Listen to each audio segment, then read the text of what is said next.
I welcome you all to what I believe is an auspicious event, the first colloquium to be sponsored by the St. Photios Orthodox Theological Seminary. It is our intention with today's event, dedicated to Clement of Alexandria, the head of the famous catechetical school of Alexandria in the late 2nd century, and the colloquia that, God willing, should follow in the future, to provide opportunities for scholars and students to come together and present their research on specific topics worthy of investigation for the edification of the faithful. Having invoked our Lord's blessing on this venture, we also ask for the intercessions of her who was herself the receptacle of the wisdom of God, the ever-blessed Theotokos. Likewise, we invoke our patron, St. Photios the Great, Patriarch of Constantinople, a luminary who was originally a lay academic and who, even after his entry into the service of the Church, in a very demanding context, remained a lifelong and enthusiastic student of all serious fields of research. Finally, and most appropriately, I invoke the memory of His Eminence Metropolitan Chrysostomos, whom I know, no doubt, smiles on today's gathering, I beg your pardon, no doubt smiles on today's gathering with deep satisfaction. His Eminence was a lifelong academic and regularly collaborated with his peers in the exchange of research on multiple fields of research, including, among others, theology, religion, psychology, art, architecture, science, and history. May we have his continued blessings for our labors, and may we even, in some small measure, continue his spirit of love and respect for all knowledge promoting wisdom and godliness. May our Lord bless today's gathering, and thank you again for joining us. I'll ask now Father Gregory, Archimandrite Gregory, to come to the podium.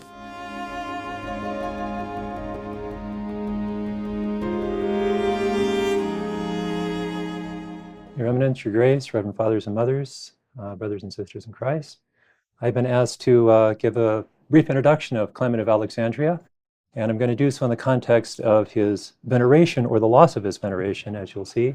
I've entitled my talk, The Veneration of Saint Clement of Alexandria. I'm going to make the case that he should be venerated as a saint, but I'm going to leave it to you, the audience, and the other members of the colloquium to further make that case for me. So what we know about him comes mostly from church historians and from St. Clement's own writings. So Bishop Eusebius of Caesarea, famous church historian, his full name was Titus Flavius Clemens. We do not know the date of his birth, though we would guess that it was about the year 150, so he lived in the 2nd century. It's generally thought that he was raised a pagan. St. Epiphanius says, Clement, whom some call Clement of Alexandria and others Clement of Athens.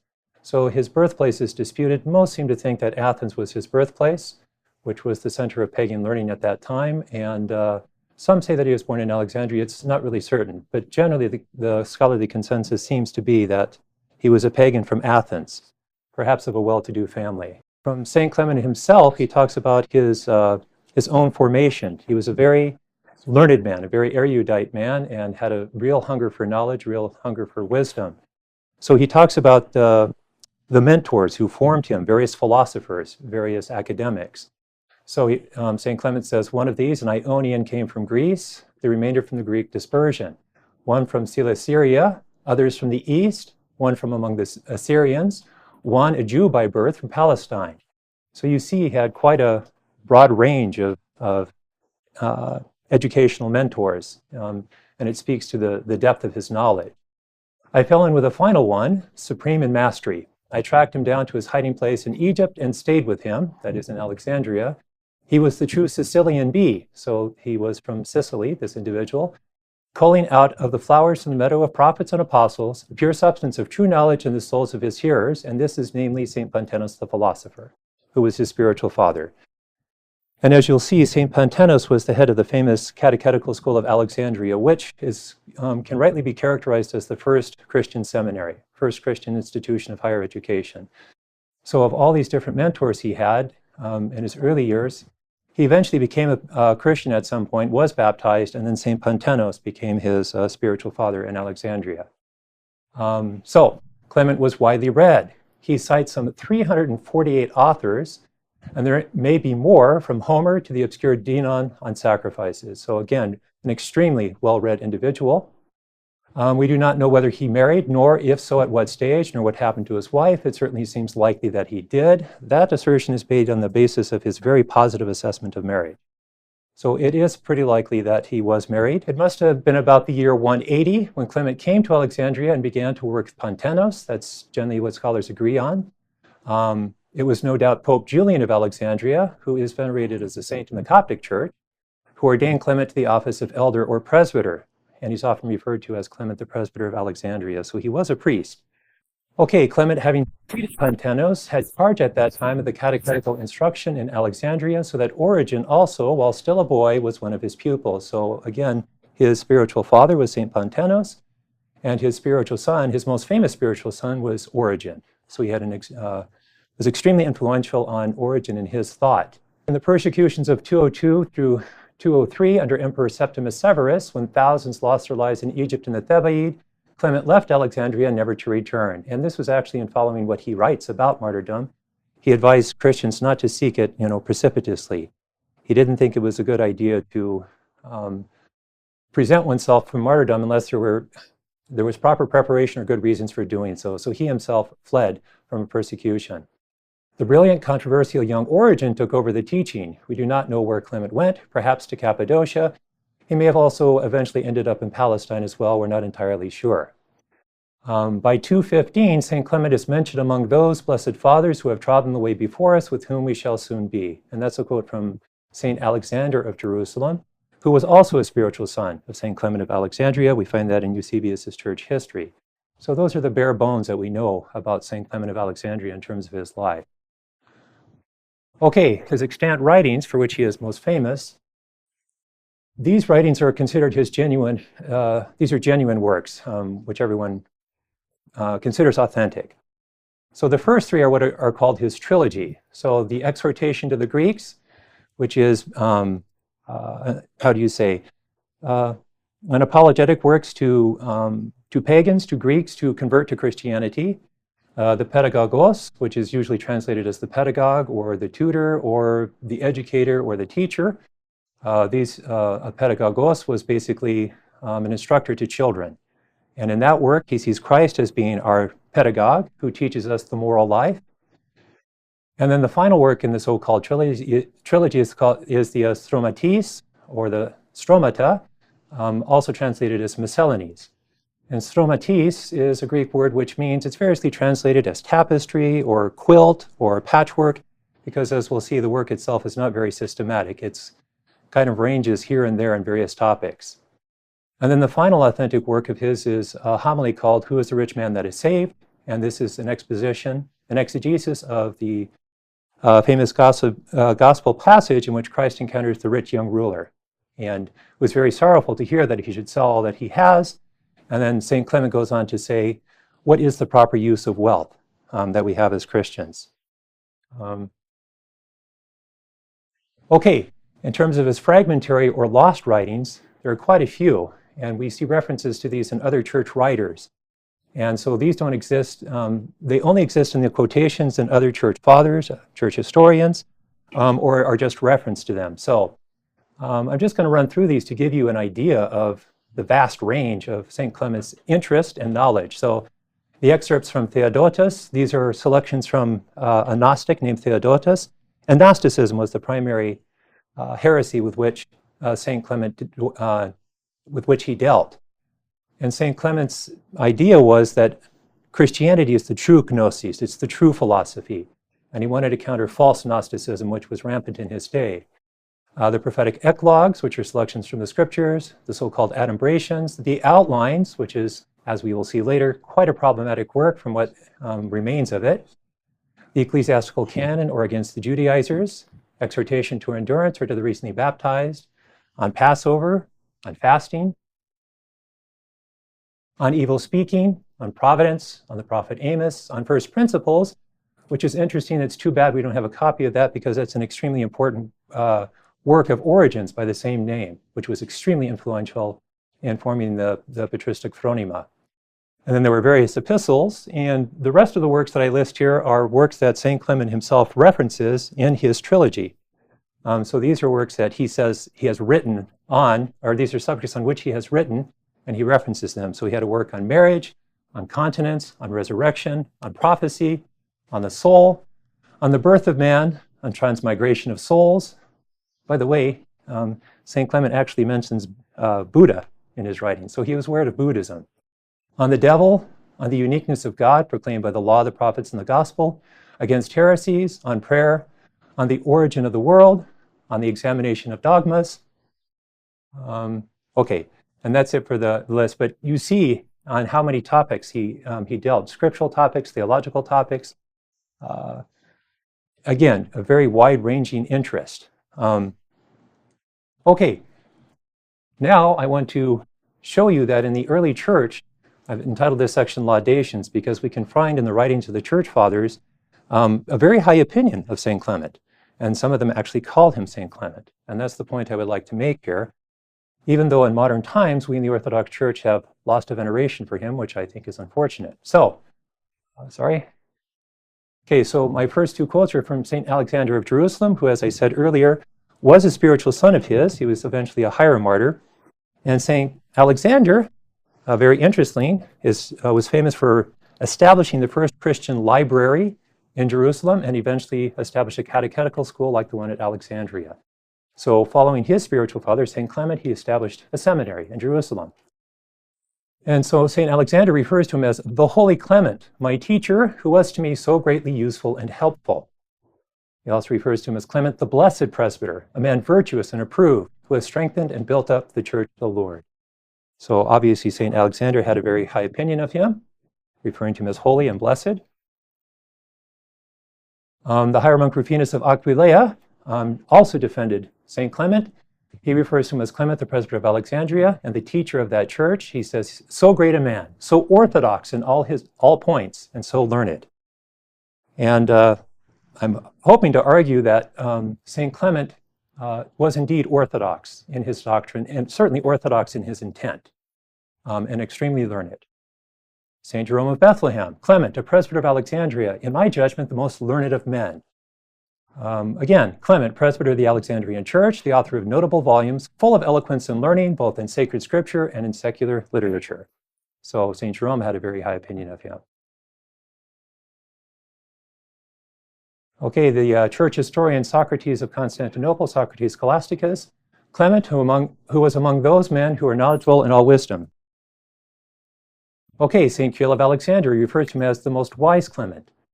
He also says, Clement, a follower of the holy apostles in all things, an eloquent man and lover of learning, well engaged in the depths of Greek literature, as were perhaps but few of those that came before him. Clement, a renowned and very learned man. Again, always in referencing Clement, always with the most positive appellations. Blessed Theodoret of Kyros, Clement, a sacred man, that is a saint, and one who left all others behind through his great experience.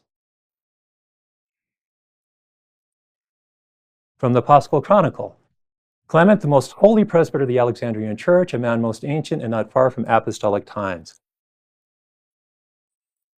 So again, considered as holy.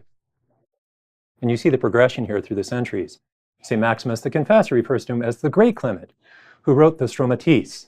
He also refers to him as Clement, the philosopher of philosophers. So again, citing him as a church father, essentially. St. Anastasios of Sinai refers to him as the wise Clement, the holy and apostolic teacher Clement, Clement the Great. Okay, we see these words over and over again. Holy, blessed, wise, apostolic, great. St. John of Damascus refers to him as the blessed Clement.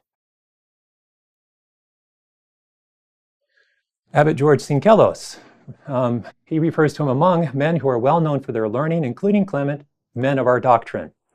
He refers to him as the blessed Clement, author of the Stromatis. He, again, counts him among those of our doctrine, and he names some other church fathers, including Clement, the author of the Stromatis, and he also refers to him as the Holy Clement, that is St. Clement. St. Nicephorus the Confessor, the Holy Clement from Alexandria. Okay, and finally, we know that St. Clement was included in the Roman martyrology. And these are two representative examples of that, two famous examples, the one of St. Otto of Vienne, and more importantly, the monk Houssard of Paris, in which he is found under December 4th, which is also the day of St. John Damascus and St. Barbara the Great Martyr. And so in that martyrology, it says, also in Alexandria, St. Clement the Presbyter, who distinguished himself extraordinarily in the science of holy letters. So we know there was a very early veneration of St. Clement in the church, east and west, and even to the point that he was included in the calendar of the saints. Okay, so what became of that? Well, let me see here. Okay, so first is veneration. So I'm listing the Eastern Orthodox Church from all the witnesses that I just gave you there. There certainly is a history of veneration of St. Clement in the church.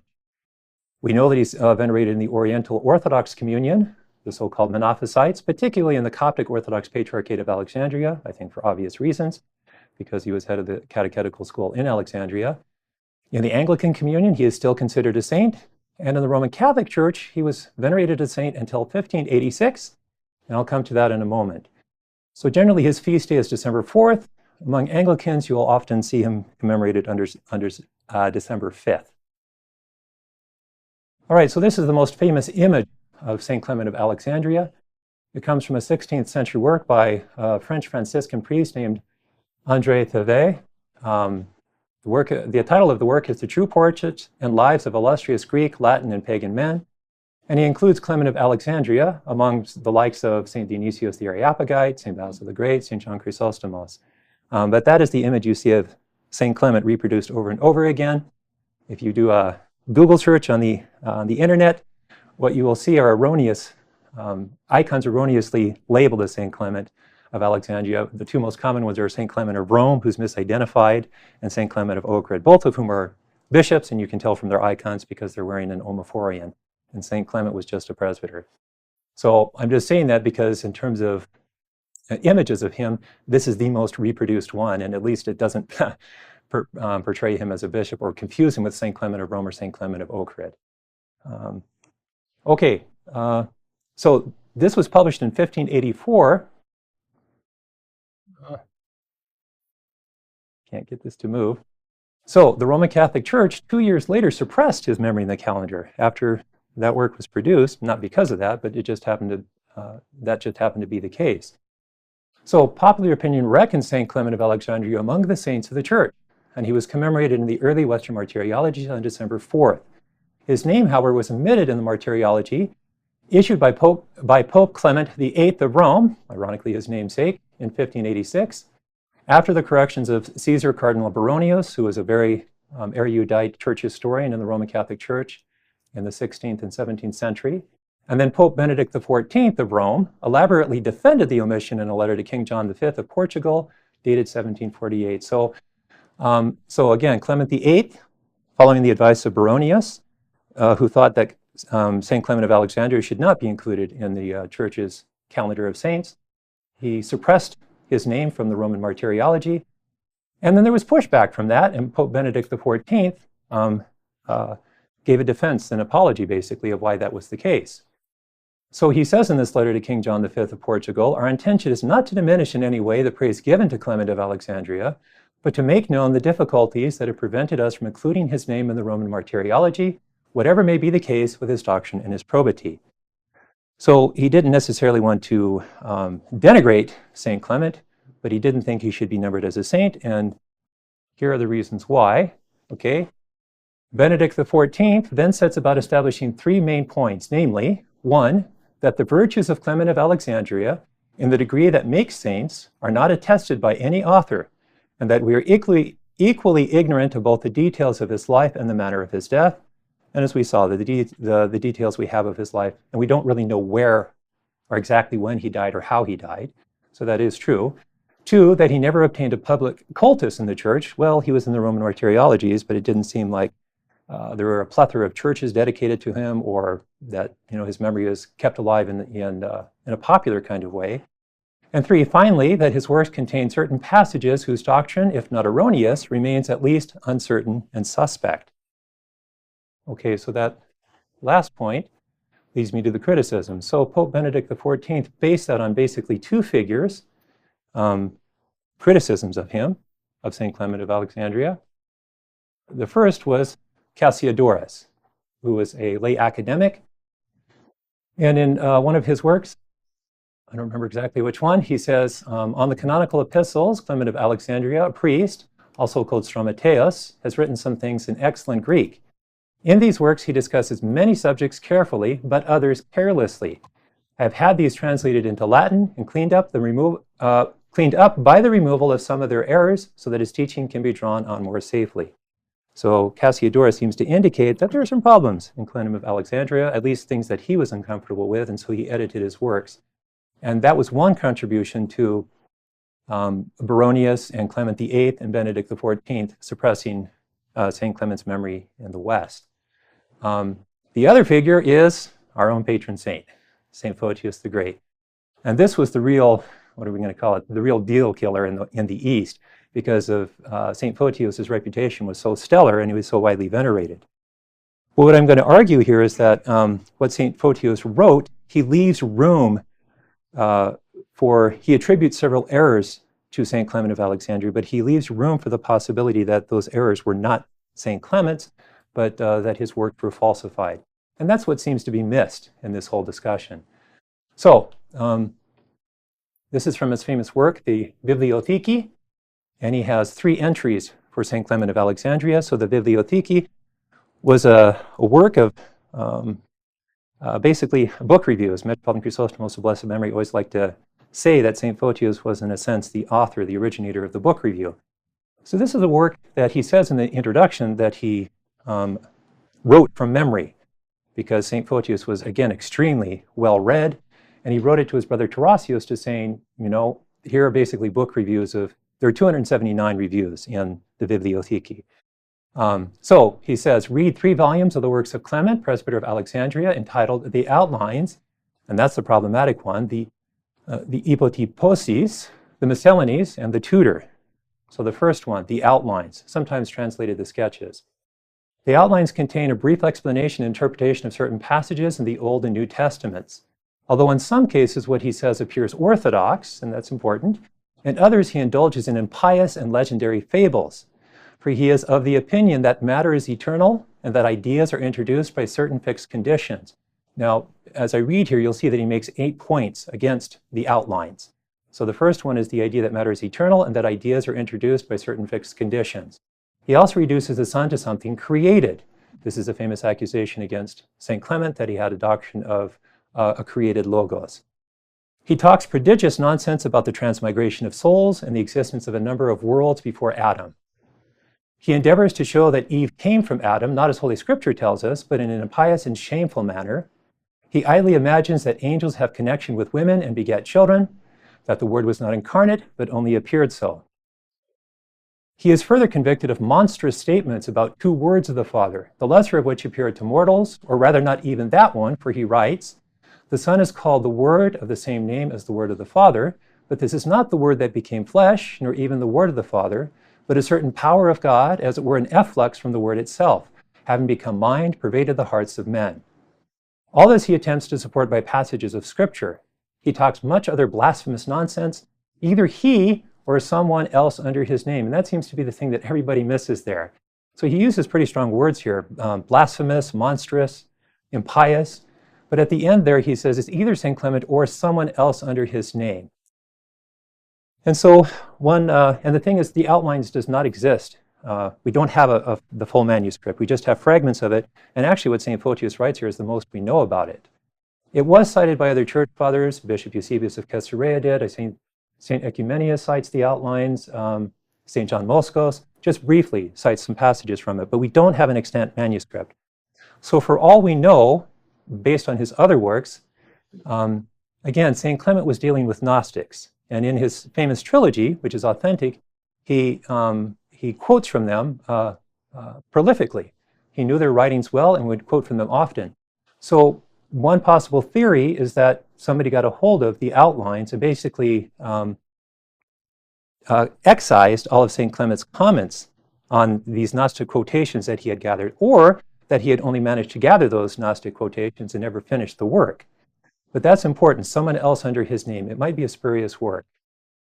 Okay, these monstrous blasphemies are contained in 8 books in which he frequently discusses the same points and quotes passages from Scripture promiscuously and confusedly, like one possessed. pretty harsh assessment, but I think all the other speakers today will say that St. Clement was not a systematic thinker. As I say, he kind of meandered, ranged here and there, explored a lot of things. And St. Clement himself actually has a reason for why he does that. The entire work includes notes on Genesis, Exodus, the Psalms, St. Paul's epistles, the Catholic epistles, and Ecclesiasticus. Clement was a pupil of Pentenus, as he himself says. Let this suffice for the outline. So that's really the damning evidence against St. Clement's veneration in the East. And the Eastern Orthodox Church, again, because of the reputation of St. Photios, just took that as gospel truth, and that's kind of why he was neglected, his veneration, that is. The Tutor, or the Pedagogos, is an elaborate work in 3 books containing rules for behavior and conduct, again, an ethical treatise. It was preceded by and combined with another work in which he refutes the impiety of the heathen. That, again, is the exhortation to the Greeks. These discourses have nothing in common with the outline, since they are entirely free from idle and blasphemous opinions. It's a very good opinion. He says they're free from idle and blasphemous opinions. The style is florid, rising at times to an agreeable and moderate loftiness, while the display of learning is not inappropriate. In the last book, something is said about images. I think the reference there is to icons, actually, which in the historical context of St. Photios would make sense because he came to ascendancy after the second wave of iconoclasm. The Miscellanies, in 8 books, contain an attack upon heresy and the heathen. The material is arranged promiscuously. Again, by that he means it's kind of scattershot, and the chapters are not in order. The reason for which he himself gives at the end of the 7th book in the following words: since these points have been thoroughly discussed and our ethical formula has been sketched summarily and fragmentarily, as we promised, teachings calculated to kindle the flame of true knowledge being scattered here and there, so that the discovery of the sacred mysteries may not be easy to one of the uninitiated, and so on. So St. Clement actually was purposely making it difficult for his readers. He wanted some, I'm going to call it some academic asceticism on the part of his readers. He wanted you to put forth some effort. He didn't want to just literally spell it out for you and not have you participate by actively engaging in his writings. And that's why his Stromatis is so seemingly disorganized. So it was intentional on his part. Okay, this, he himself says, is the reason why the subject matter is so unsystematically arranged. In an old copy, I have found the title of this work not only given as Miscellanies, but in full as follows: Miscellany of Gnostic Notes in accordance with the True Philosophy, books 1 through 8. The first 7 books have the same title and are identical in all the copies. The 8th one is a little bit different than all the rest. It seems mostly to deal with logic. There have been some questions of its authenticity, but I'll leave that to others to discuss.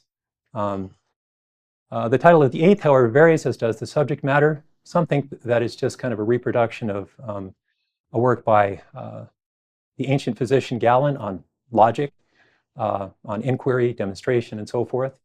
In some copies, it is called Who is the Rich Man That Is Saved? So there seems to be some confusion between the 8th book of the Stromatis and his genuine homily on Who is the Rich Man That Is Saved, and begins those who, laudatory speeches, etc. In others, it is called the Miscellanies, the 8th book, like the other 7, and begins, but not even the oldest of the philosophers, etc. The work in some parts is unsound, but not like the outlines, some of whose statements it refutes. And that's important too. So when you contrast the outlines against his authentic works, he's obviously contradicting himself. So something's going on there. And we can't think, I mean, it's hard to believe that St. Clement was such an uncareful thinker that he would contradict himself on basic dogmas of the church.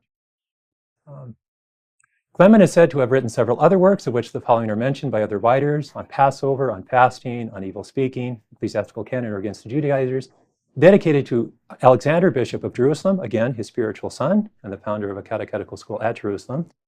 So St. Clement flourished during the reign of Emperor Septimus Severus and his son, Emperor Marcus Aurelius Antoninus Caracalla, at Rome. And that's what St. Photius says about St. Clement of Alexandria. So I want you to note, again, that St. Photius, while decrying the outlines and saying that it contains erroneous doctrines, also leaves room for the possibility that they were written under the pseudonym, using Clement's name as a pseudonym by somebody who was a genuine heretic, in order to give weight or authority to their own work, which was not an uncommon thing in the ancient world. So Photius condemns parts of the Hypotyposes severely, but it seems from these extracts, which we have, that he may have read the work, full as it was of the heretical opinions of other men in schools, without distinguishing Clement's own opinions from those of others, that thus he may carelessly have attributed to him all the wild notions which he mentions. Remember, St. Photios was doing this from memory. So it's possible that, he remembered reading the outlines and was, scandalized by it, but didn't realize that, properly speaking, these were actually the opinions of someone else written under the name of St. Clement. These extracts, as well as the various references of Eusebius, show that the work, like most of the others which Clement wrote, covered a great deal of ground and included discussions of a great many collateral subjects. So that's the assessment of 19th century. He translated the Church History of Eusebius, Arthur Cushman McGeffert. Okay, so that seems to be what the most common argument that scholars give about St. Photius' negative assessment of the outlines.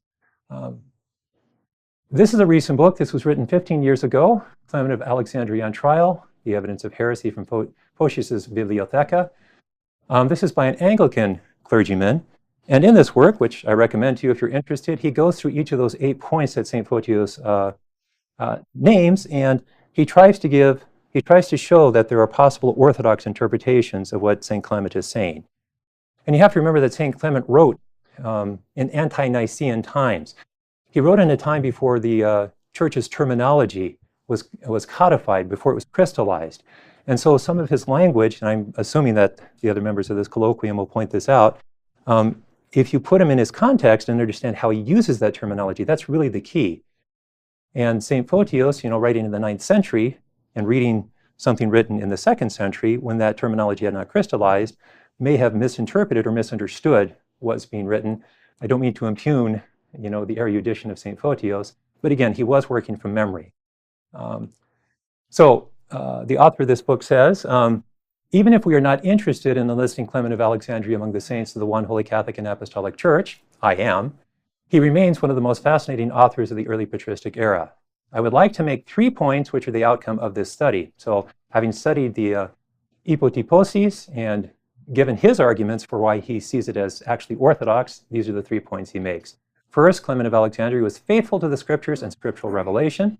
So we see that St. Clement very much intended to be true to the scriptures, and even if he's allegorical sometimes, was not meaning to in any way misuse or abuse the scriptures. Secondly, he was faithful to the doctrine as he understood it. That's the point I made earlier. The dogmas of the church as they were expressed in his time. And remember, in his time, the dogmas of the church were not yet fully fleshed out in the kind of philosophical terminology that we use nowadays. Thirdly, the controversies highlight his originality as a theologian. So Ashwin Tchaikovsky, who's the author of this work, basically thinks that he was very creative and did an admirable job in terms of addressing the theological controversies of his time in as orthodox a way as possible. In order to discover an effective medication, he studied the nature of the dangerous viruses. This was misunderstood by Photios, who noted only the presence of foreign bodies in the theological tissue of Clement's hypotyposes.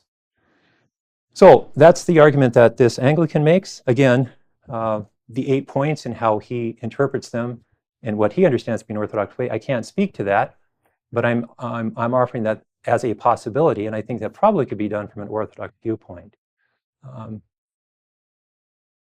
Okay, here's Theve, and this is how he concludes his brief portrait of St. Clement. Above all, St. Clement of Alexandria deserves to be read and accepted for the truth and antiquity of his history, as he was a short time after the apostles. So remember, he lived in the 2nd century, may have known some apostolic fathers, who of course knew the apostles, who knew Christ. And although some have attributed certain errors to him, in this he may be excused as not having had anyone, or in small numbers, who had preceded him in writing. That's an important point. It's not like he had a corpus of patristic works from which to draw. He basically was a trailblazer. He was a pioneer in writing about these things. Okay, and moreover, in his time, many points concerning the Christian faith had not been decided. Okay, no ecumenical synods had been held at this point. Local synods had, but this is a time, again, where things were a bit, in terms of how we express the doctrine of the church, things were still a bit inchoate, kind of nebulous, and they had yet to crystallize, as I say. So I think that's a pretty fair assessment. This is from a 19th century Catholic clergyman. I think this is a fair assessment too. Whatever the mode in which the falsification of the hypotyposes was accomplished, and I think that's a pretty good argument that somehow they were falsified, The fact itself does not appear to be contestable given the proofs that we have just produced. So he wrote a whole book on Clement of Alexandria in which he argues that the outlines were falsely ascribed to Clement, at least in the form that St. Photios received them. In the final analysis, Clement, despite the uncertainty of his doctrine on some particular points, and that uncertainty I think would be a matter of fine-tuning, how he expresses things, nonetheless remains overall one of the greatest doctors and most skillful apologists of the Christian religion. This is a conviction with which a careful study of his work leaves us. Okay, so to conclude, I think St. Clement of Alexandria himself very much intended to be orthodox in his thought, very much was trying to combat errors of his day, heresies of his day. Again, he was a trailblazer, as I say. He was one of the first individuals doing this at a high philosophical, academic kind of level. This was something new in the church. And it's ironic because the word orthodox, by which we describe ourselves, how we identify ourselves, it first occurs in the writing of St. Clement of Alexandria and this passage here. Nothing, it is said, was made without him, namely the word of God. And did not the Lord make all things by the word? Even the beasts work, driven by compelling fear. And do not those who call themselves orthodox apply themselves to good works in full consciousness of what they are doing? And I really like this passage because the first recorded instance of Christians calling themselves orthodox, right thinking, right believing Christians, is connected with the idea of orthopraxy, correct practice, doing good works, doing good deeds. So it's not enough just to believe rightly or correctly, but that must manifest itself in the works that you do, in the deeds that you do. So that is my argument for recognizing Clement of Alexandria as a saint, that's the case that I have to make. So thank you very much. Thank you, Father Gregory, for a very enlightening introduction to Clement or Saint Clement of Alexandria, whichever you would have it. Saint. So let us give that there is maybe a historical injustice that happened in the case of Clement of Alexandria. He's not the only one to whom this would happen. Some would argue one of his most famous pupils was also accorded the same, quote, injustice. So what argument would you offer to say that to those who would say, yes, there is an injustice, but history is history, it plays out, and there is really no reason to, reinstate his commemoration? So what compelling need do you think, or would you offer that this should actually be done? Well, I would say to that, the church is a living organism and it's not static. And I would, characterize it as injustice. I would say it's more a matter of neglect. And I think he was simply neglected because of what St. Photios said. And I think nobody really dared to promote his veneration. I would say that the church gets to bring to light those individuals who have been neglected for whatever reason. Yeah, you think about what happened in the 20th century with St. John of San Francisco and how he very much wanted to bring to light the veneration of pre-schism Western saints who were very much neglected in the East. And so he tried to revive their memory because these are, saints of the church, and just because their memory has been neglected doesn't mean that we can't reinstate it or make it more widely known. And I think St. Clement would fall into that category. And I would think too, we've even seen instances of, the glorification of individuals who, centuries have passed, like St. Simeon of Thessalonica was not really glorified until the 20th century. Centuries had passed with him. Or the 8th and 9th ecumenical synods. They did not really receive their due recognition until, again, the 20th, 21st century. And so the church is able to, because she is animated by the Holy Spirit, to bring these things to light. And I would say, in the case of St. Clement of Alexandria, if the church has scholars who can help us understand the supposed errors in his writings, that will protect us from falling into error. You understand what I'm saying? What I mean is if it's presented correctly, because I think if we're left to our own devices in terms of reading St. Clement of Alexandria, yeah, we might be scandalized by what he writes and see the errors perceive errors in what he wrote. But I think if the church has, those scholars, those theologians who are able to help us understand him in an orthodox way, and there have been those even outside of the Orthodox Church who have tried to do that, that creates the conditions for his veneration to be safe. So first of all, it kind of speaks to, you kind of answered it. What compelling reason it's been done before would the church have in modern times to do so? For instance, as an example, yes, old saints who were persecuted by the old calendarists, or something like that. It kind of speaks to a modern time. So others than to scholars, for instance, rather than just reinstituting his memory, but also in connection with that, how should we speak about it? Because if we just say saint, or just according to our opinion, we know that the church. So you talked about in your talk the fact that in modern times we have neglected it, but it has been 1,000 years. Mm-hmm. So people generally follow what the church, just the custom in the church, right? So how do we go about it? We can't really go about it on an individual basis, can we? Or should we have a synod? I don't know that a synod would be required, but I could see his name being quietly introduced into calendars and just being reinstated, because it was in ancient Roman martyrologies, and it's really because of the papacy that was suppressed in the Roman martyrologies. So those ancient pre-schism Roman martyrologies are our heritage, right? And this is what they did with St. John of San Francisco in terms of venerating those Western saints. Where do you think they're drawing those names from? The Roman martyrology. So they're getting those saints, and Metropolitan Demetrius has organized this Western Saints pilgrimage. The very saints that they're going to go venerate, they know they're saints from that martyrology, which includes St. Clement of Alexandria. And a lot of these saints have been neglected in the East, or even in their home countries, where all kinds of shrines would crop up in the places of their memory, but most people who live in those areas now have totally forgotten these individuals, or why place names have such and such a saint's name. So that would be my argument, that it is in the historic heritage of the church.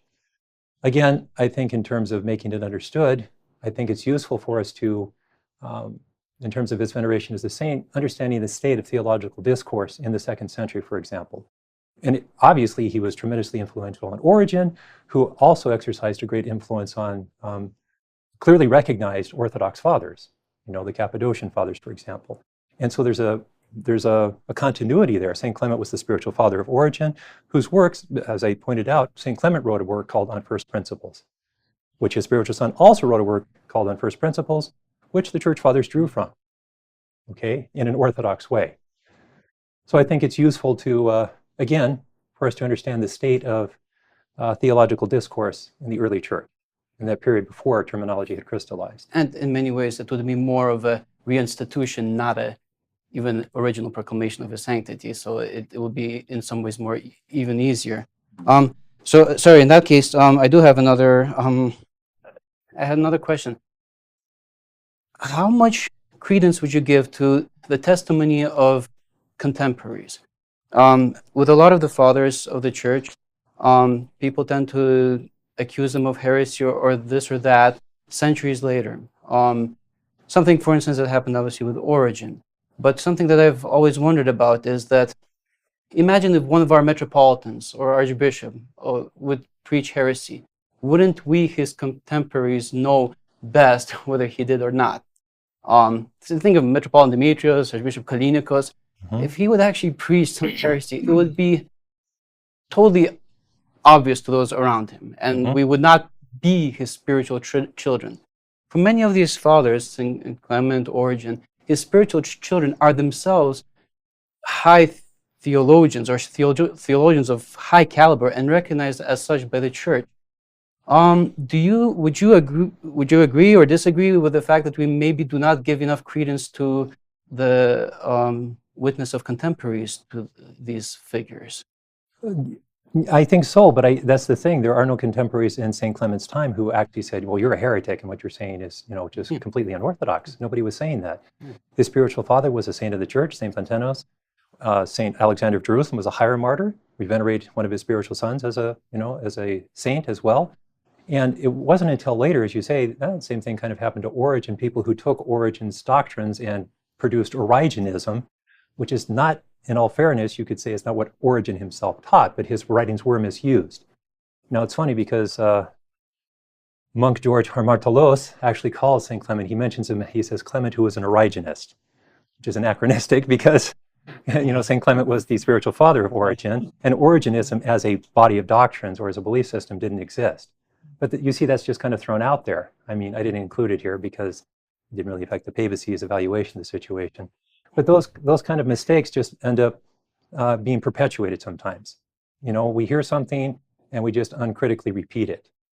And I don't have any evidence from St. Clement's own time that any of his contemporaries were, arguing that he was a heretic, and we don't really have that until, you see, I gave you a body of work all the way until the 9th, 10th century, and it's really with Saint Photios the Great and his Bibliotheki that, now I'm discounting Cassiodorus, who, he's not recognized as a saint as far as I know. I mean, he had his own idiosyncratic interpretation of what works of St. Clement came down to him. And we have to remember that too. We don't have these works in extant manuscripts. We just have testimony that they existed. So we can't examine them firsthand. So my argument would be that if you're going to argue that, reinstituting his veneration is kind of late in the game, well, the accusations against his being an unorthodox thinker were very late in the game. They weren't closer to him in time. So you would agree with the fact that we should maybe take the witness of contemporaries a little more seriously, given how we ourselves can witness that somebody is of Orthodox, our hierarchs, we know that they are Orthodox and can testify to that. I think we could, I dare to bet if St. Clement if he had been called to task by the church, and remember, he was the first one writing about Christianity in this way, in an academic, philosophical kind of way to this extent. And I think if the church had called him to task, I think he would have defended himself, and I think he would have wanted to be orthodox and would have corrected himself if the church said this is erroneous. But again, the First Ecumenical Synod didn't happen until, the 4th century, 100 plus years after he was long gone. So I think St. Clement, if he had been called to task by the church, would have corrected himself, would have said, okay. So. Thank you. And then my last question and comment, is there any evidence, and I assume there isn't because you did not bring it up in your presentation, of a liturgical, other than the martyrology, right? Is there any liturgical witness, or you've mentioned churches, but liturgical witness, or is that an anachronistic in terms of the canons? Well, we know that canons of the saints do start being written maybe a few centuries before, well, a couple of centuries before he was I guess it's contemporary. So is it an anachronistic question, or do we have any evidence of a liturgical commemoration? Not that I could find. I mean, the closest thing I could find, and maybe something exists in the West because his memory wasn't suppressed until the 16th century. I don't know if there are church hymns to him. I certainly don't know any within the Orthodox East. I did encounter one bit of archaeological evidence. There was like a shard of pottery or something that had a list of saints to whom this individual was asking intercessions, and Clement of Alexandria is listed among other well-known and recognized saints. I think that's the one bit of evidence that I have that his memory was invoked. His intercessions were invoked by believers. But I can't say that I really tried to research that to find if there's any liturgical evidence, not that I know of. I couldn't find any icons of him. So, and remember, that would have come from the Roman martyrology. And I gave you all these fathers. They used words like holy, saint, blessed, great. These are all common terms for saints. So, and they cite him as an authority. They cite him as an Orthodox authority.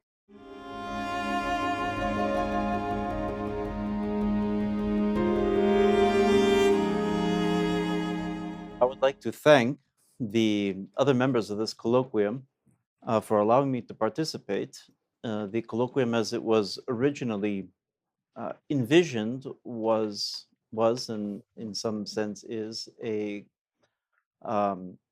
meeting of minds of professors in the seminary who were kind enough to allow me to participate in the colloquium, as it were, among equals, because I had mentioned that I was already doing independent research on Clement, and that he was an early church writer that was of particular interest to me. I had sort of rediscovered him after many years in my preparation for my course on medieval and patristic philosophy, I already gave my presentation. And I did so independently. And this is part of a story that I will tell you. I gave my presentation in Rome together with Dr. John Vervaeke. And the story is the following. Dr. John Petropoulos had suggested that perhaps, I don't know if you said it in jest or seriously. Seriously? All right, that we go to Alexandria to do this colloquium. In other words, to do it right there where Clement actually lived, where he taught, where he wrote his important works, and where where so many early saints were from, where the first Christian catechetical school was founded, and where there was also the ancient Greek, the pagan philosophers' institutions, the famous Library of Alexandria, which no longer exists, and most importantly, the University of Alexandria. And I commented to Dr. John and then to the other members of the colloquium that they have recently, by recently within the past 20 years, a team of Polish archaeologists have excavated the entire University of Alexandria, the whole campus, in other words, which was entirely rebuilt in the 5th century with imperial funding. And it's a massive campus. It's the only ancient university whose ruins survive in any kind of recognizable form. And so it is a unique connection, particularly in the context of the seminary. And they've uncovered over 20 classrooms. And the classrooms most of them are rectangles, about the size of this hall or a little bit bigger, a little bit longer. Some of them are a little narrower. They all have the same approximate layout of a stone bench built into the wall that runs around the perimeter. And then on one end, they have basically what would be an apse, kind of a semicircle, and it has benches that lead up, in other words, a synthronon, as in liturgical terms, and then it has a throne, an elevated throne made of stone, marble, in the center. And the way they would teach back then, and this was surely the way that Clement was also teaching, the professor would sit on the throne, just like a bishop sits on the throne, the high place in the structure of the church, and he would give his lecture like that. And all of the students would be sitting on the bench, around the perimeter of the classroom. And then in the center, there was a podium. And what exists now of the podium is just an elevated platform with a hole in the center, which is basically where they would put in the lectern. And the students would go up to the podium, and they would each do their presentations to the to the teacher and to the other students. So, and then there's also in this gigantic campus, there's a whole bath facility. Remember, baths were places of public engagement, entertainment. They were kind of all-around entertainment centers in the ancient world, gymnasiums. So for the students to use, and there was also a big kind of amphitheater outside, which was used for public assemblies, events of this nature, and it's arranged in a semicircle, so quite well preserved, and it would have originally had a big canopy over the whole thing to give shade. So, and apparently that was also used as a classroom on occasions. So it's really a magnificent site. You can imagine how it would have looked all of these classrooms, and kind of a mini city within inside the city of Alexandria. I really wanted to go there and have us do our colloquium, or at least part of the colloquium there. And my idea was to give my talk sitting in one of the seats, the cathedras of the professors, just as if it were in ancient times. And now Clement himself would not actually have been teaching there, because this whole structure, the whole University of Alexandria, was rebuilt in the 5th century, and Clement lived in the 2nd century. Not to mention that the catechetical school that Clement was the head of was a separate institution from the University of Alexandria, which was the official and at that time pagan institution. It's interesting to note that the Emperor Justinian in the 6th century, he closed down the University of Athens because it was a bastion of paganism and a bastion of magic. They were basically teaching theurgy, which is a form of magic, and very unrepentantly. So he closed it. He closed it down. Basically, the way he closed it down was by defunding it. But the University of Alexandria, which also had pagan professors, even through the 6th century, it had pagan professors. Even the head of the school actually was a pagan up until the middle of the 6th century. There were both pagan and Christian teachers together. There were both pagan and Christian students together.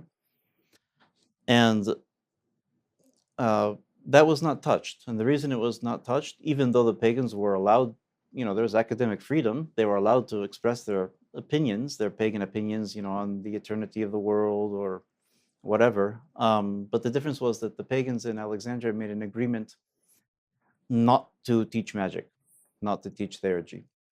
And that was the big sticking point. And so once they made that agreement, then, they were left in peace. And basically the whole thing shut down after the Persian and Muslim invasions in the beginning of the 7th century. And it was, the teachers all transferred to Constantinople, which was the only safe place. Now, and that model actually of Christians and pagans learning together was the same model that was used in part of the catechetical school that Clement was the head of. It was divided, and this division actually may have been undertaken under Origen a few years later, but basically there was a kind of a beginning section of it where you would learn more of the pagan literature, you would learn more of the philosophy in the context of Christianity, and that was open to anyone. Anyone could attend those lectures. And then there were more advanced classes that were purely Christian in content, and you were supposed to be baptized to attend those. But nevertheless, wherever we haven't uncovered the physical location of the catechetical school, unfortunately, Alexandria, there's not much left of ancient Alexandria. It was partly, a port. It was a city on the sea. It was partly flooded over the centuries, and then it was partly abandoned after the Muslim invasions, and then it was extensively rebuilt. So the modern city of Alexandria, and basically between the sea, the encroachment of the sea, and the modern city of Alexandria, there's not much left of the ancient city, unfortunately, and it's not possible to do more extensive excavations. But the excavation of the University of Alexandria is an extraordinary fact. And if you want, I think I sent to the other members of the colloquium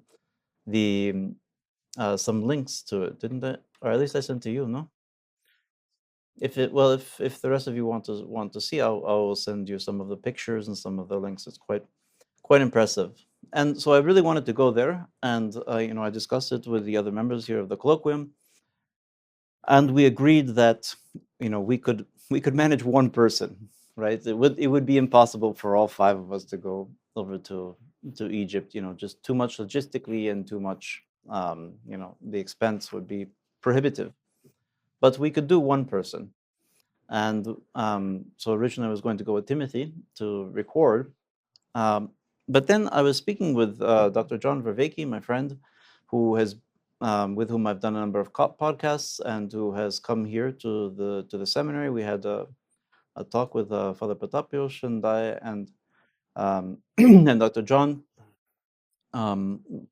Quite good talks, and Dr. John and I, since that time, have been in continual contact, and he is taking a sabbatical. He is a professor of cognitive science at the University of Toronto. He's a colleague and friend of Jordan Peterson, and also of Jonathan Pajot, the Orthodox icon painter and craftsman and presenter of Orthodox symbology.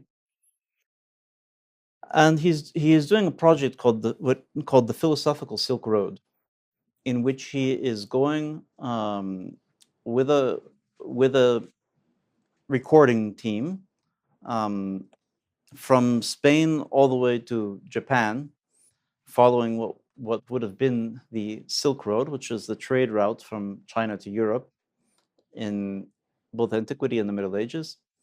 And it was also a route for ideas, the flow of ideas. We see this with the mention, Father Gregory, you mentioned that he knew about Buddhism.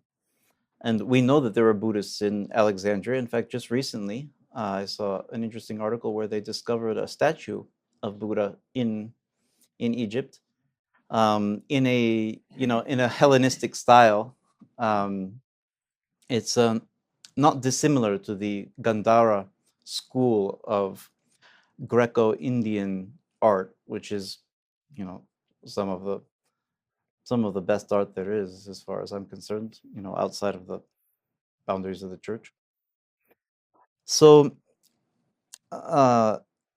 and Dr. John Vervaeke's project in this is to go to different places where different important philosophers and theologians over the centuries lived and produced their works, and then to have an interview with a modern interpreter of that person's ideas and doctrines and philosophical explorations and so forth. And so Dr. John wanted me to participate in this big project of his, and I suggested, why don't we combine it with the Clement Colloquium? In other words, Dr. John and I would go together to Alexandria. We would film my presentation on Clement for the Clement Colloquium, and then we could use that or some similar content or additional content for the Philosophical Silk Road. It seemed like a perfect idea. Kill two birds with one stone, and have some beautiful philosophical dialogue in a unique place. Unfortunately, as we put this project together, and as we then started to seek the permits from the Egyptian government to film, Egypt has extremely strict laws on taking pictures and filming in Egypt. You're not allowed to do it. You're not even allowed to bring a camera into the country. Timothy went to Egypt. He went to Sinai a few years ago, and they confiscated all of his equipment.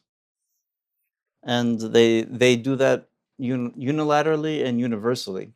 So we were trying to get the permits for this, and we were talking with an Egyptian filming crew. We were talking, we were prepared to persuade the functionaries by any means necessary to give us the permits, which just the form itself costs like $2,000 to submit. There's two reasons for that. One is ostensibly the sensibilities of Muslims many strict Muslims are against the production of any image of a human person, which they would consider photography and video to fall under that prohibition. So they wouldn't want you accidentally to film any Muslim person who would have a religious objection against that. The real reason is that the Egyptian Department of Antiquities wants to maintain control over the narrative of Egypt. And part of that is, like I say, to prevent some of the more wacky interpretations of the pyramids and so forth. That pyramids were built by aliens, but some of it is just control. Anyways, the Egyptian government rejected us. They said no way. In fact, we didn't even get into the application process because the people working in the government told us there is no way this will ever be approved. And the reason that they gave was they did a background check on me. And they discovered that I am a Christian missionary. This is mostly because of my work in Nigeria. And Egypt is a Muslim country. Proselytism is forbidden, even though we had absolutely no intention of proselytizing, and nothing that we were going to be discussing was in any way oriented in that direction. So it's a purely academic presentation, but it didn't matter to the Egyptian government. And so they blocked us. And we considered other options. We considered going there and just filming on iPhones. But our research indicated that there was a possibility of us landing in an Egyptian prison. And we thought that was not a place we wanted to go. So we had to come up with an alternative. And, Dr. John already had people lined up for all the places that I would want to go to. He already had a person lined up for Greece. He had already had a person lined up for Constantinople. That was Jonathan Pajot. We were not going to go to Israel at that time because that was when everybody was lobbing missiles at each other. So we decided to go to Rome. And why Rome? Well, a couple of reasons. First of all, Rome is safe. We were not going to get arrested or blown up there. You don't have to worry about filming, and it's very easy to get in and out of the country. Rome was, of course, the capital of the world, and everything is there. There are the most beautiful churches there, and many places that are directly related to some of our topics. We went in particular to Santa Maria Antiqua, which is a 6th century Greek church there. That was one of the places where Greek monks would live, and actually we believe St. Maximus the Confessor either lived there for a number of years or at least attended church there. So very graciously, Dr. John Vervicki accepted for us to go to Rome. It turned out that one of the organizers of this, Christopher Mastro Pietro, was actually living in Rome, so it was very easy to work out the logistics. And I gave my presentation on Clement in the park that is across the street from St. John Lateran, which is actually the cathedral of Rome. Many people think that St. Peter's, the gigantic Renaissance or Baroque edifice, is the cathedral of Rome, but it's actually the St. John Lateran, which is a church built by the Emperor Constantine, although extensively remodeled over the centuries. So we sat in this beautiful park, filled with ruins, and I recorded my talk on Clement, and the same one that I was going to give in Alexandria. And then Dr. John listened, he took notes, and afterwards we had the colloquium part, which was he asked me some questions. We had a little talk on clarifying some of what I meant or what Clement meant, and he was trying to relate that to some of his own ideas and investigations and modern work in cognitive science.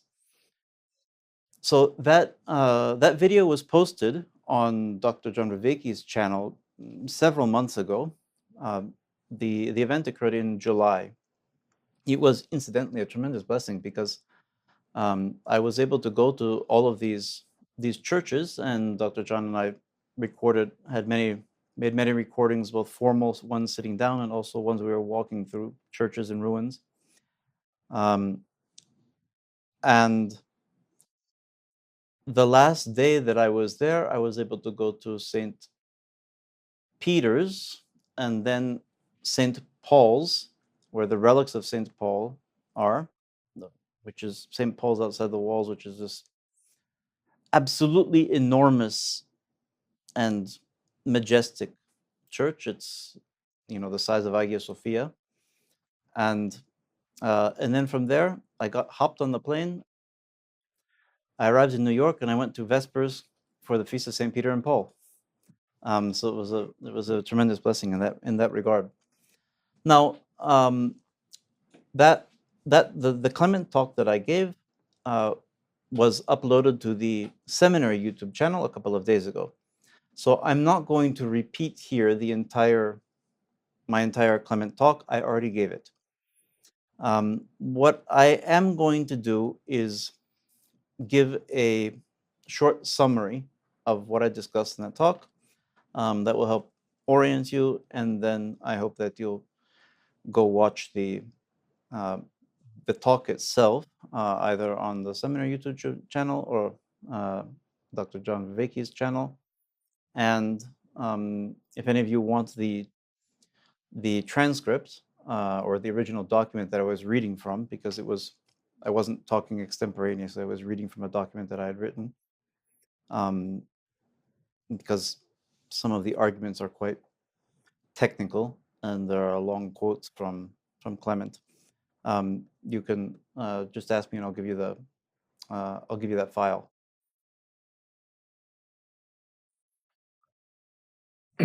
So by way of introduction, this is going to be like the fourth introduction to Clement, and perhaps by way of answer to Father Photios, the question of should we revive the veneration of Clement. I am not on a campaign for that. I don't even have strong opinions about that, although I think that all of the arguments that Father Gregory made are cogent, reasonable, and persuasive. But an additional reason beyond what you said, Father Gregory, could be given to explain why we would even consider re-examining the question of Clement's position in the church, or the church's attitude towards Clement, or the promotion of Clement. And the reason is that Clement of Alexandria's works have particular relevance to important themes that are part of the public discussion and public culture today, in a way that was not so 100 years ago, or rather I should say maybe it was 100 years ago, but not so 1,000 years ago. Not so in the time of St. Photios. In fact, that was one of the reasons why his works were not, fell into abeyance, as it were. In other words, Clement of Alexandria was the first Christian intellectual to attempt in concrete terms to make some sort of synthesis between ancient Greek, pagan, philosophical culture and Christianity. There were a couple before him, like St. Justin Martyr, who, let's say, proposed the idea, set the ground conceptually that such a thing would be both possible and desirable, especially with the notion of the spermatiki logi, this idea that God has given reason to all men wherever they are on the face of the earth, that all people are capable of perceiving seeds of the truth, and that these seeds of the truth that we find, especially in the Greek philosophers, are genuinely true and genuinely valuable, and put there by God for the purpose of preparing the way for the gospel. That's what they call preparatio evangelium. Eusebius of Caesarea wrote a whole book on that. So what Clement did was he took the idea and actually started to hammer out the details. Father Gregory said he quotes over 300, how many was it? 348 authors. That is incredible. That is absolutely incredible to quote that many sources. I don't know of anyone who quotes that many sources apart from St. Photios. So what an extraordinarily learned man. But he wasn't just a scholar, a learned man who knew things. He was also an original thinker. And what attracted my attention most particularly with respect to his thought was his explanation of epistemology. In other words, what is knowledge? And he explains it in terms of the relationship between faith and knowledge, which is, a subset of the wider question of faith and reason, which many people imagine are in conflict one with another, but which are in fact not, because both are from God. Now, epistemology is is the major theme of all modern philosophy. If we consider modern philosophy starting from Descartes, with the subjective turn and the division into the subjective and the objective, the first question that virtually all philosophers since Descartes have dealt with is epistemology. What can we know? How do we know it? And do we really know it? And the direction, the trajectory of that has been almost universally in the direction of skepticism. In other words, we don't really know much. Maybe we don't know anything at all. Maybe we don't know anything. Maybe we only know the contents of our mind and not anything that's outside of us, and so forth. And all of this has provided fuel for skepticism of varying degrees, and that has percolated into culture in a couple of different ways, or several different ways, all of them bad, undermining faith, undermining even our confidence in basic elements of reality, and ultimately leading to despair and nihilism. And the church,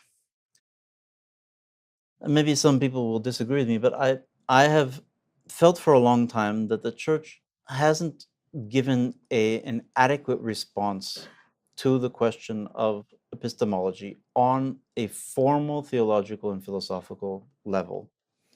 It's not that nothing has been said. It's not that what has been said is not true, but it's inadequate in that it hasn't dealt with every issue in a way that really takes into account the problems that the various skeptics are raising. We see partial answers, and part of that, I believe, is because the fathers of the church don't deal with epistemology very much. They talk about it in either they dismiss skepticism because it's self-refuting, right? That's the obvious argument against skepticism is, well, are you skeptical about your skepticism? But that's the easy argument against skepticism, right?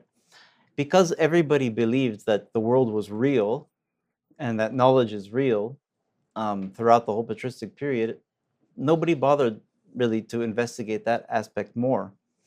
The fathers of the church talk about knowledge in spiritual terms. In other words, spiritual knowledge, knowledge of God, knowledge of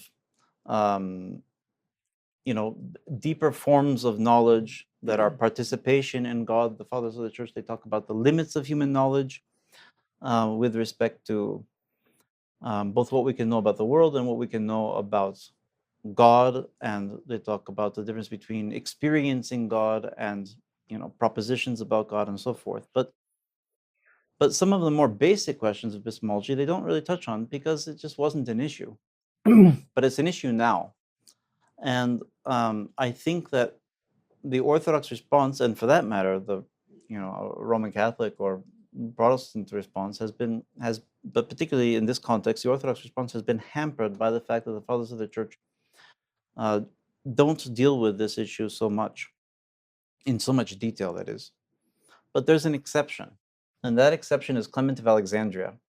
Clement of Alexandria has a very detailed analysis and investigation on the relationship between faith and knowledge, and what faith really is, and what knowledge really is, and how knowledge depends on faith, and how there's no such thing as knowledge without faith. And he develops this idea pretty explicitly. So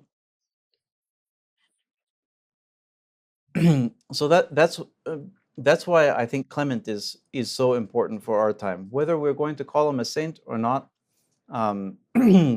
he is, well, his arguments stand on their own merits, and he's a witness to the belief of the early church, and I do think he's an authority, some kind of authority, certainly. So I'm going to go through a little bit my talk just to touch on the highlights, and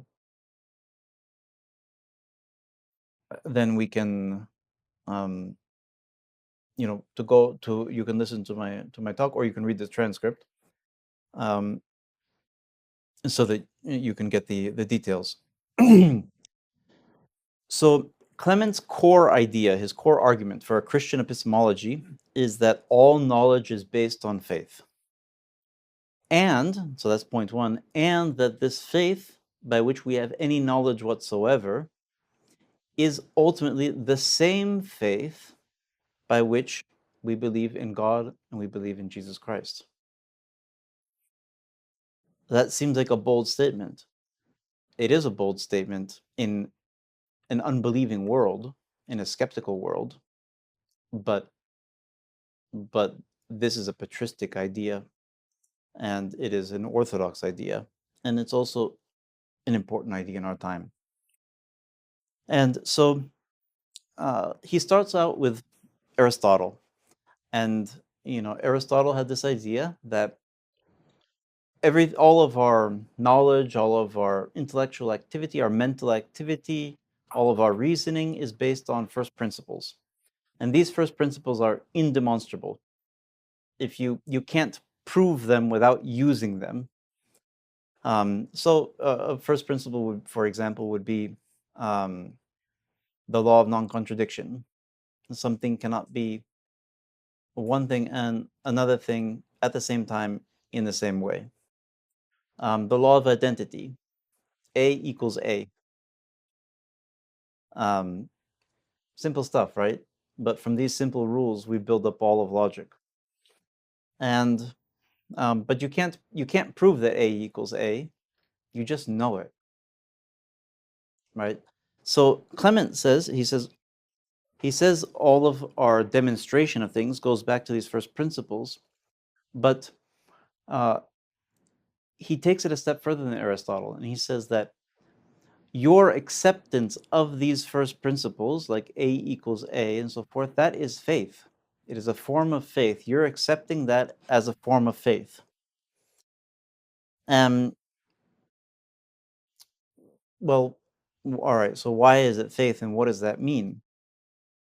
So in my paper, I kind of use a counterexample to this, which is David Hume's problem of induction. And For those, well, I assume the other members of the colloquium here are familiar with Hume's problem of induction. This is one of the most famous problems in philosophy, which leads some people wrongly in a skeptical direction, but which I believe, and I think I'm supported by Clement, actually should lead people towards greater faith. So the problem of induction is, induction is when we try to understand general universals based on a multiplicity of particular instances. So deduction is the opposite. So a deduction would be all men are mortal. Socrates is a man, therefore Socrates is mortal. Induction is when we try to figure out, well, how do we know that all men are mortal? Well, the way we know that all men are mortal is because every man we've ever seen has died. And so induction is always probabilistic. The bigger the data set you have for it, the more likely it is that it's true that all men are mortal. There can be exceptions. It used to be assumed all swans are white until they arrived in Australia or wherever and they found a black swan. But that's not actually Hume's point. Hume's point is that any demonstration, any attempt to prove that induction is true is going to be a circular argument. It's going to use induction itself, and that it's impossible to actually prove that induction is true. But the problem is that we all use induction. So what do we do if we're using induction but we can't show that it's true rationally? Well, Hume says that we just do it by habit. It's a habit. It's a custom. It's a psychological. It's a psychological phenomenon, a habit that we build up. That's a pretty lazy answer. But Clement's response, and he does touch on induction. Not, of course, the problem of induction hadn't been formally presented in his time. It was 1600 years later. But he does talk about it in more or less these terms, and basically his answer is that it's faith. We accept something like induction, that it's true and that it works on faith. That's why you can get up in the morning, you can get out of bed in the morning and you put your feet on the floor and you believe that you will not fall to the center of the earth. Why? On faith. So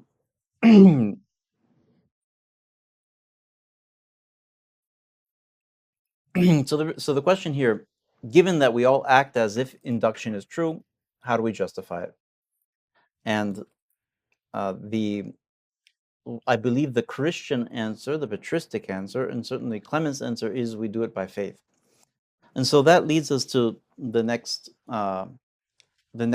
part of Clement's analysis here, which he says that faith is a preconception of the mind, and preconception is a grasping at something evident and at the clear understanding of the thing. And without preconception, no one can either inquire or doubt or judge or even argue. So, so this is a really important point that actually Dr. John Vervaeke has made in many independently in many of his videos and presentations and papers, and other people have made the point as well, which is that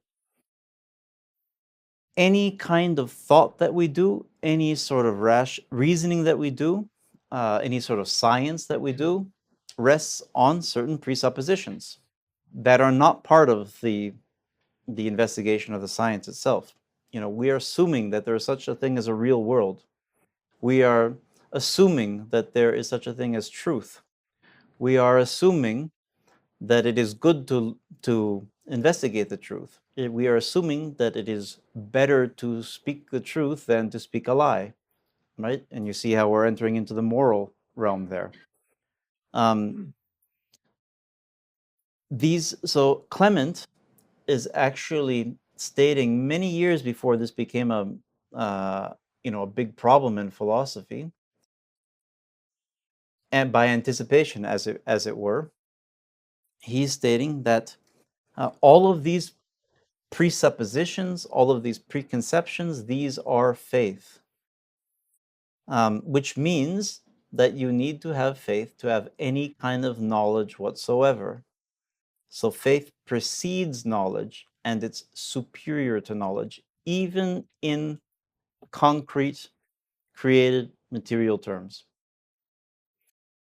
So, and then he develops a little more, and he says that this is not just a question of epistemology or rationality. This is also a moral question.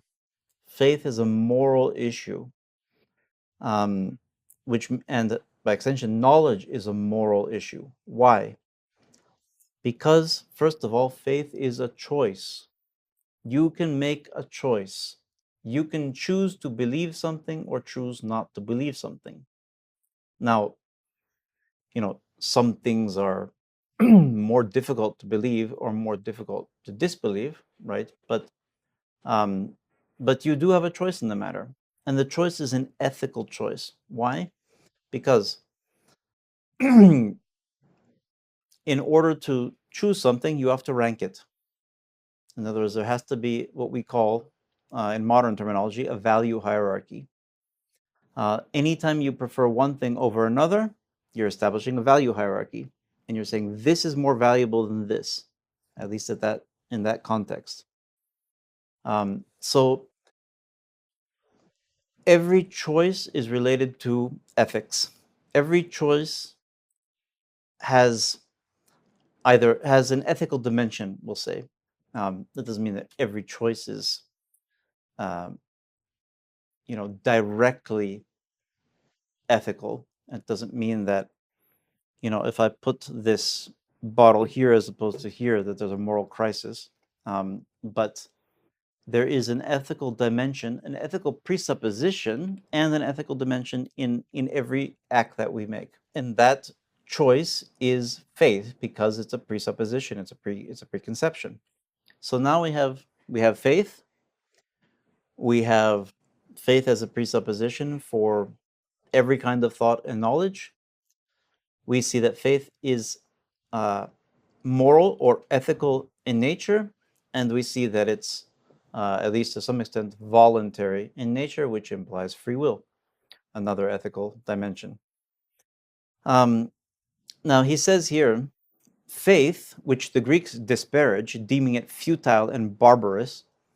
That's the same attitude that modern scientific materialists have, right? They say, faith is just believing in something you can't prove. That's just for dumb people or people who are looking for a crutch, right? That was the same thing that the ancient Greek philosophers said, right? Because they were rationalists. But Clement says the opposite, because he's a Christian. He says, faith, which the Greeks disparage, deeming it futile and barbarous, is a voluntary preconception, the assent of piety. The assent of piety. The ethical dimension is now reaching into piety, and you're going to see it. He's going to push it further. And then he goes into what St. Paul says. This faith is the substance of things hoped for, the evidence of things not seen,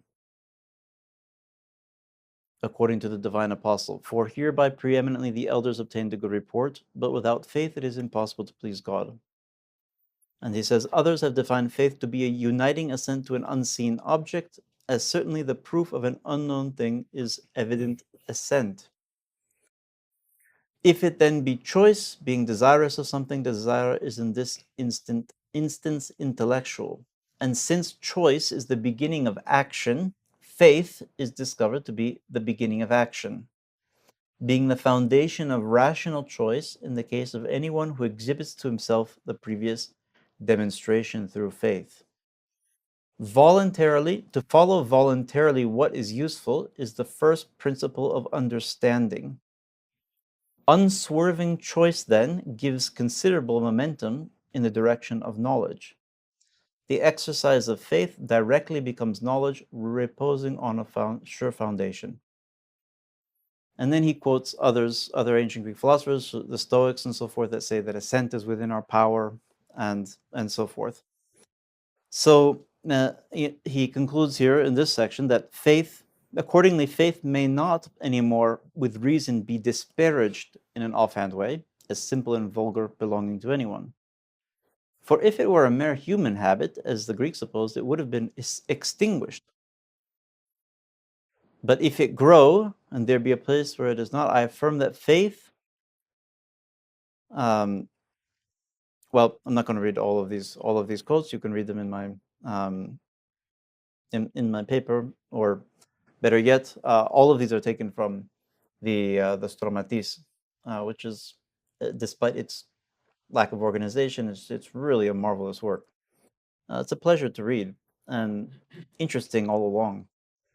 So,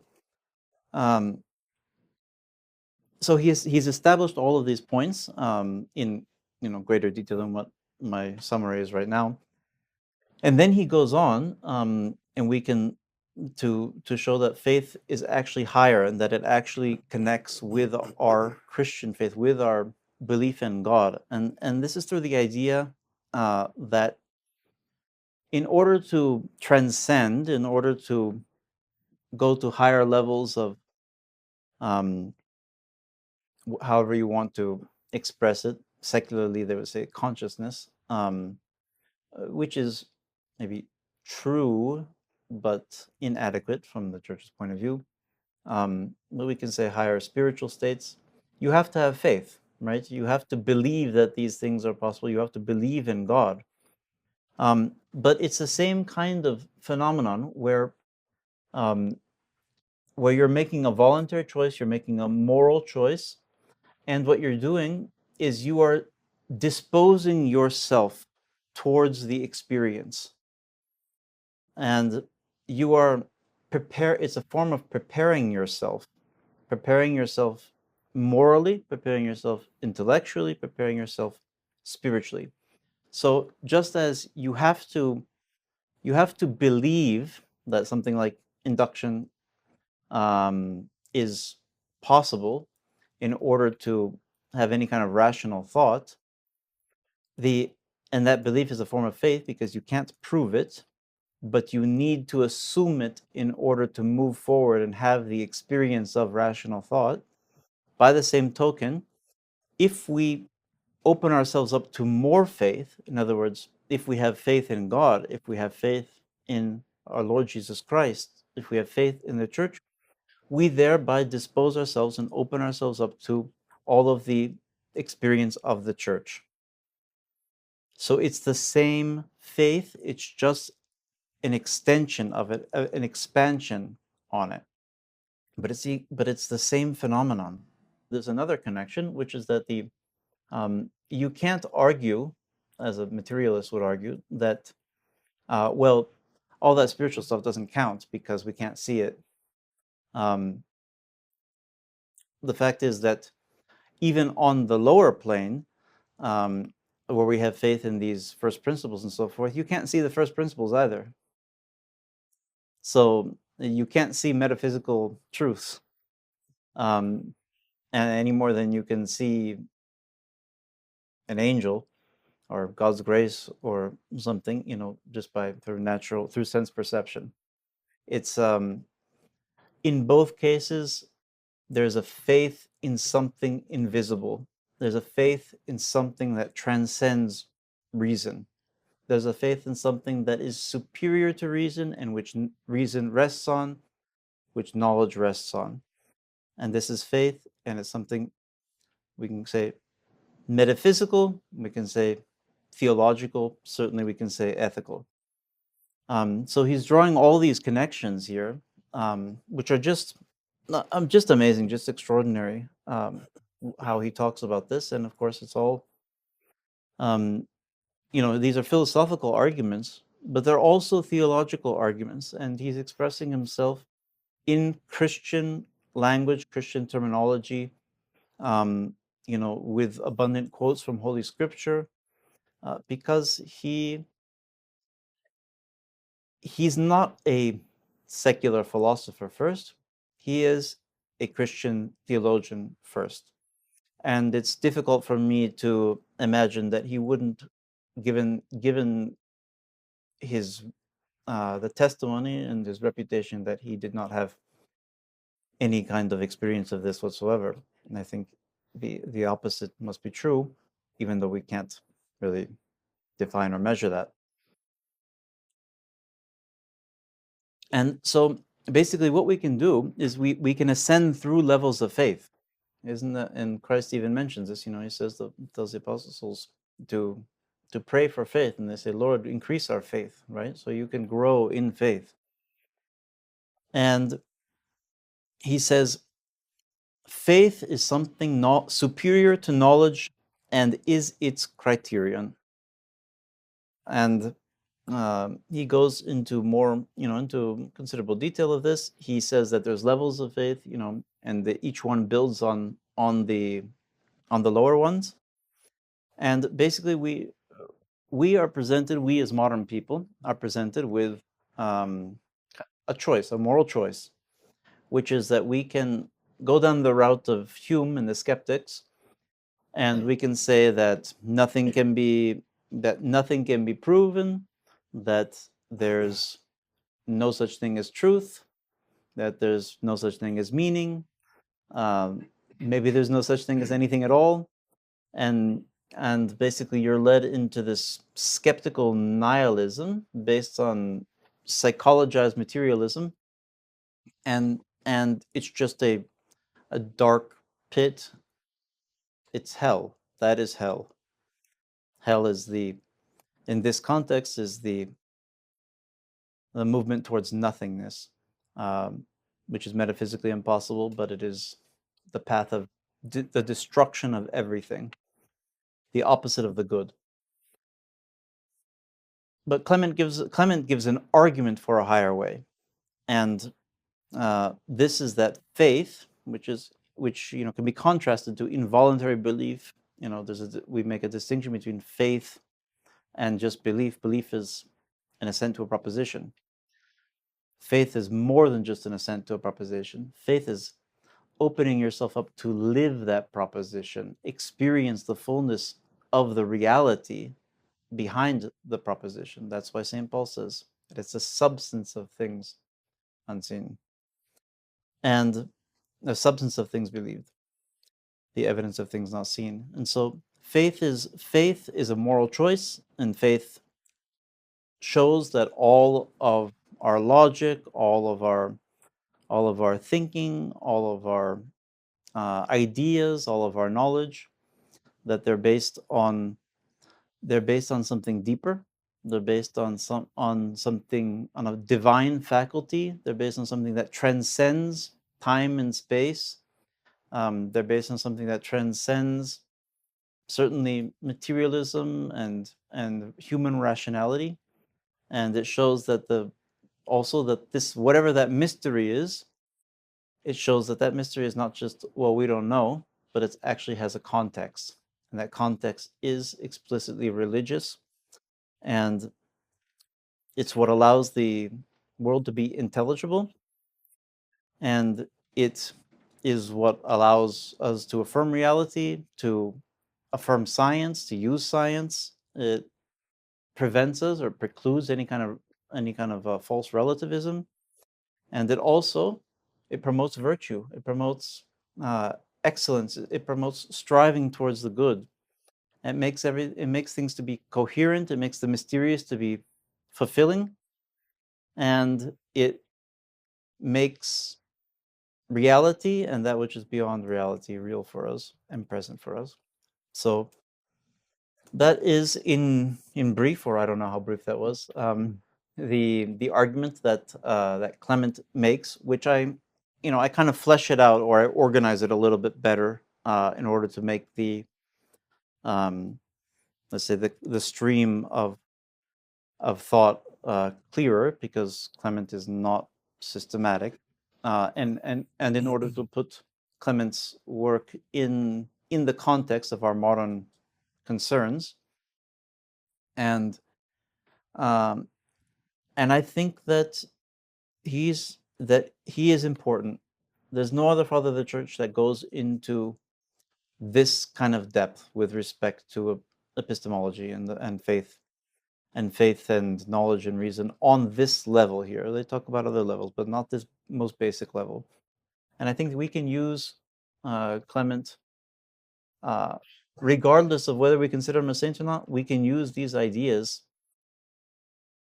in our modern context, our modern conversation, as part of our expression of what the church is, because the church is the pillar and foundation of the truth.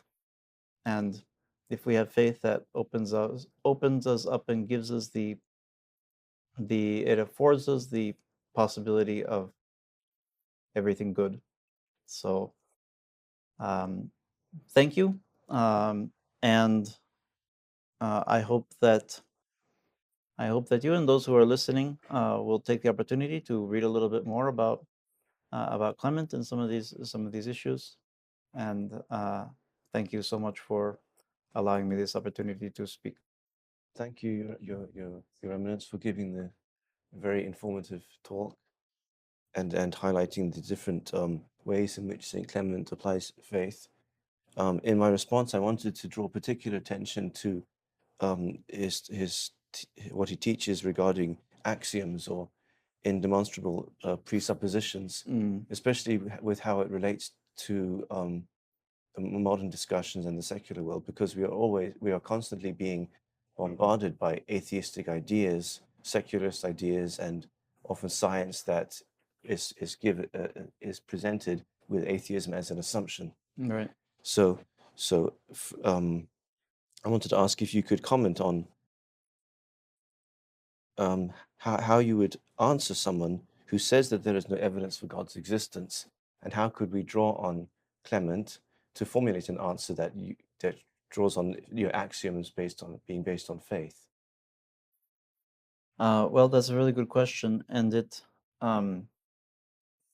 we don't make an immediate argument for God's existence based on this. It is a I don't want to say it's a circuitous argument. Rather, it is a synthetic argument. In other words, one that presents many aspects of reality and our interaction with reality, and then shows the direction that all of those things are pointing towards.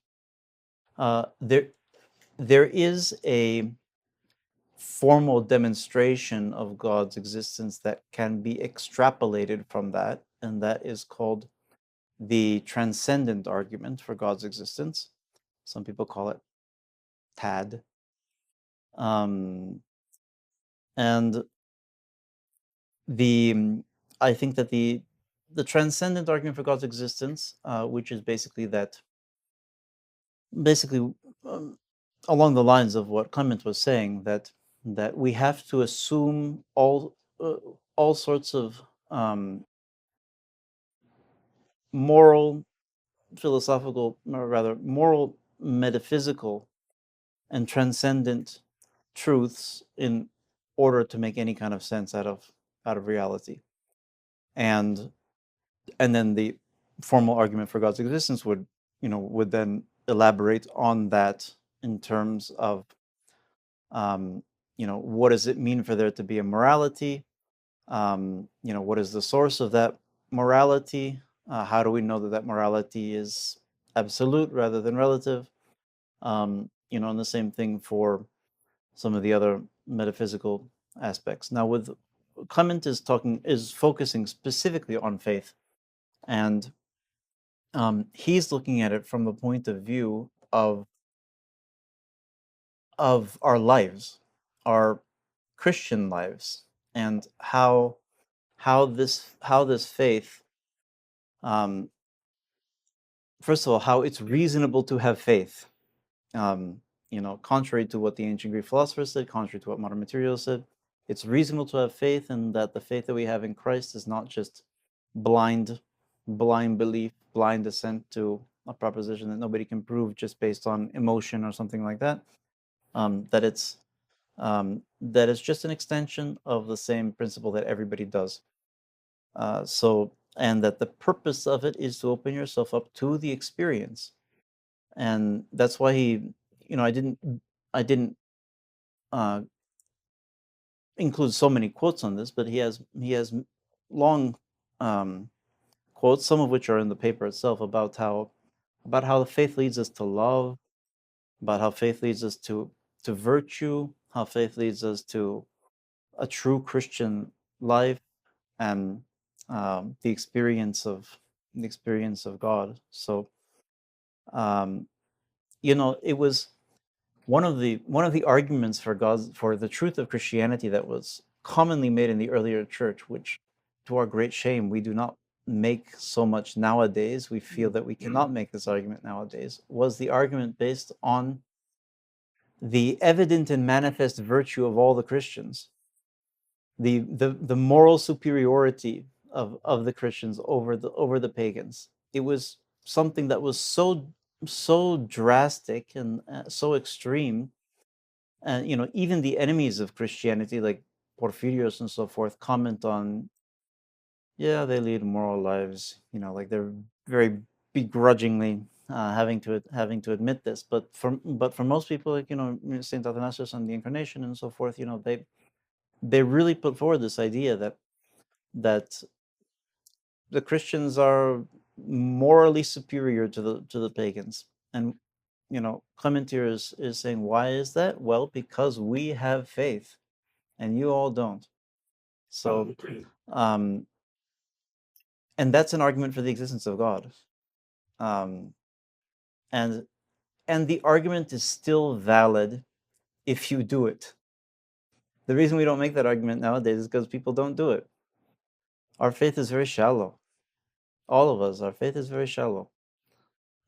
If we have true faith as we are called to have, we will be transformed, and we will both participate more directly in God, and we will manifest that through our virtues, and it will be noticeable.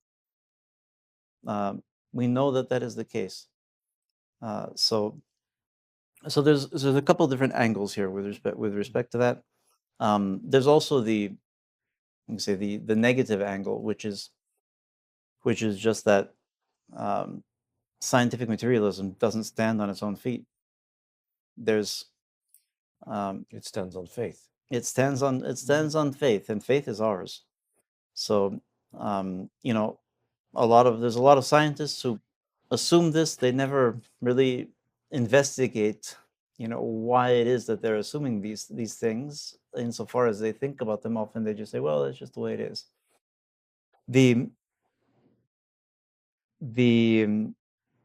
There is an aspect you mentioned there, that the scientific method, about how the scientific method functions. You said they're assuming some sort of atheism. More specifically, what the scientific method assumes is what we call methodological naturalism, and that is a necessary element of the scientific method, which basically says that when you're doing the scientific method, which we all learned in 7th grade or whatever, you formulate a hypothesis, then you test it, you perform experiments, you have controls, you collect data sets, and then you can extrapolate conclusions. If it's supported continually by a variety of independently verifiable experiments and data, and there's other people can repeat the same experiments and get the same result. There's no contradictory information there, then we can call it a theory. And when we say a theory, we mean something that's fairly well established and accepted. Not there's a great difference between the hypothesis and the theory in formal terms in the scientific method. But one of the elements of scientific method is you're not allowed to say at any point in this, well, God made it happen. Right? Because it's true, that might be true, but that's cheating, and you don't arrive at any greater knowledge of the physical material universe, which is the scope of science. The scientific method is a method by which we can explore and learn new knowledge about the material world, the physical world that God created. It doesn't go beyond that. And it sets up its own artificial limitations on itself for the purpose of the method. But the method is not reality. And the mistake. Could we say the method itself is axiomatic? It's been decided that it's true. It's axiomatic within the system. Yeah. But you can make an axiom within any system. That doesn't mean that it's real. That is precisely Aristotle's distinction between syllogism and demonstration. Yes. A syllogism can be true or valid within its own terms. I can say all hobbits have hairy feet. Frodo is a hobbit, therefore Frodo has hairy feet. Right? That's a valid syllogism. It's not a demonstration because hobbits don't actually exist. Right? We can say within the scientific method, we can set up our own rules and they can be axiomatic within that set. They can be true within that set, but it doesn't mean that they're true outside of that set. And that is one of the traps that scientific materialists have fallen into, is they take methodological naturalism. Notice the word methodological. We are assuming naturalism for the purpose of investigating a specific physical phenomenon. So, which means that if I ask, why does the wind blow? I can't just say, because Zephyros made it so, or I can't say, because God did it, right? Because even though that may be true, and even though all cause and effect can be traced back in one way or another to God, that answer doesn't give us any additional information about the physical world. So what we do is we preclude that answer. We preclude a supernatural explanation in order to look for a physical, natural explanation. That's methodological naturalism. You have to have methodological naturalism for the scientific method to work. And it's not wrong to do so. It's not wrong to do so. Even from an Orthodox point of view, it's not wrong to use methodological naturalism in the scientific context. It's necessary. However, the trap that so many people fall into is to assume that methodological naturalism is ontological naturalism. In other words, that there really is no God, or rather there is no circumstance ever in which we can use or assume a divine cause. So, but that is a category error. And it's the reasons why they do it are, psychological and maybe moral too. But in some cases, intellectual or lack thereof. But of course, Clement flips that all on his head. I have one last comment. It's something that I was reminded of. One of the church fathers, I think it was St. Basil, said that the difference between our philosophy, meaning Christian theology, and the secular philosophy is that our philosophy is based on experience, and secular philosophy is based on faith. Which is the opposite of this what is the people say opposite of what atheists like to say, right? Yes. But that goes completely hand in hand with what Clement says, because Clement shows that you can't do any of that reasoning without having faith. So it's based on faith. And meanwhile, the whole thrust of Christianity and the reason we believe and the means by which things happen is through experience. Whatever level that's on, right? There are many levels of participation. The fathers talk about levels of participation. Of course, by participation and experience, the fathers of the church often use almost synonymously. They're not quite synonymous, but they cover most of the same range.